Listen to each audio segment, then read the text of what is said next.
What are the chances that the entire country falls into a recession this year? I mean, it's impossible to predict, but I don't think, I doubt that we'll see a, a recession per se, right? We might by definition, right? We might have, GDP fall for two consecutive quarters. So by definition, we'll be in a recession. But at the same time, I don't think it'll be something that's prolonged. Okay. Do you think that these tariffs are reversible, by the way? Yes.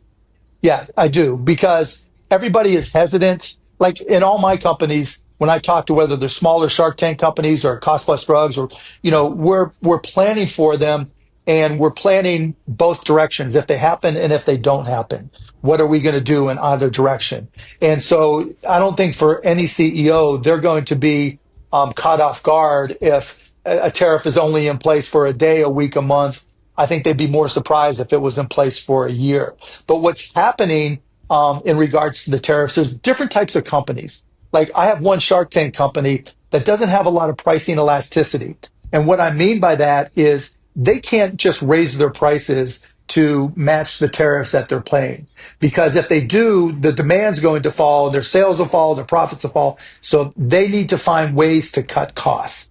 And to do that, they're not hiring as fast, but they also had this big conference in Florida where they had committed to spend $2 million to fly people in, to entertain, entertainers, food, all the stuff you want to get, in their particular case, to get their vendors all excited, and they canceled it. And I've Got had it. other companies the same thing, right? We have to cancel because we don't know if we can pass through whatever those tariffs may be. So you're being cheap, and then the down effects are a community in Florida loses, $2 million some big plus. vending up $2 million exactly. Okay. Do you Fun think stuff, right? that? Yeah. So basically, what you're saying, do you think that these tariffs will impact everyone from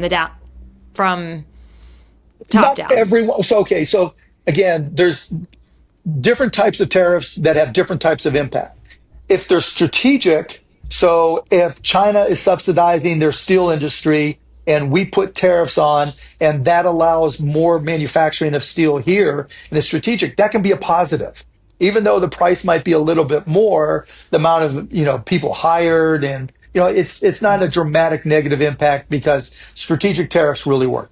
If it's an across the board tariff, if he says, you know what, because you bought this stuff from Venezuela on a Tuesday without wearing your brown shirt, we're going to put an extra 25% tariff on this other industry for everything bought and sold from China because China dealt with Venezuela, right? Just something that is an across the board tariff. That's bad, particularly if it's China, because we buy so much stuff from China. Like, who knows what the actual percentage, but it wouldn't shock me if 60% of Christmas presents originate in China. Now, if all of a sudden those go up by 25%, now that's, less things being purchased for Christmas, kids being upset, families being upset, they can't buy as much. All the other things we mentioned, if people lost their job or somebody in the family lost their job, making things even tighter. And so, it turns the Trump administration into the Grinch, by doing these tariffs that are across the board because they have an impact on everybody when you do an across the board tariff on someone like China. And American companies, they can't pick up the slack there. Well, they can try, right? That'll be the first response. But so the first thing, for our companies, like the first thing we do is you go back to China and you say, can you cut the price to match the tariffs? And maybe some of them say yes, but most of them say no, because they've already anticipated it. And then they say, well, we have this other factory in Vietnam or in Mexico or wherever that we built, and there's not as not as big a tariff there. Can we do business with you over there? And you say, sure.